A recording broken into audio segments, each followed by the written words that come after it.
L'avere contravvenuto a quanto chiedeva Matteo Messina Denaro, che voleva che i pizzini dopo letti fossero bruciati, ha consentito l'arresto del boss e oggi della sorella Rosalia, mamma dell'avvocato difensore della Primula Rossa Lorenza Guttadauro. Per la donna l'accusa, come si legge nel documento firmato dal GIP Montalto, e aiutava unitamente ad altri sodali e familiari il capo della provincia mafiosa di Trapani, Matteo Messina Denaro, consentiva a quest'ultimo di continuare ad esercitare le funzioni apicali di Cosa Nostra, provvedendo in un lungo arco temporale a gestire per suo conto e in suo nome la cassa della famiglia mafiosa. Questi delicati compiti svolti dalla donna avrebbero agevolato la latitanza e il correre del flusso di informazioni tra Matteo Messina Denaro e la sua vasta rete di gente che a vario titolo ha tenuto rapporti con lui.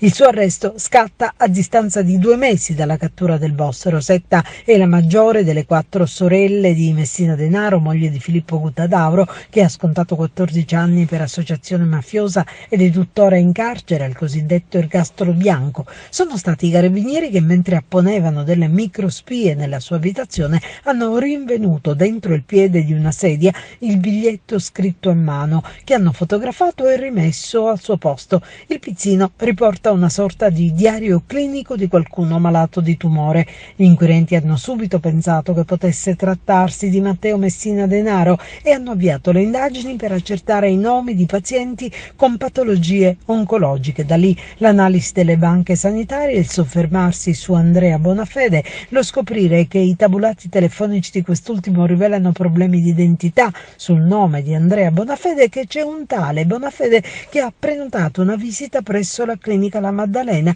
il 16 gennaio del 2023, da qui l'arresto del superlatitante.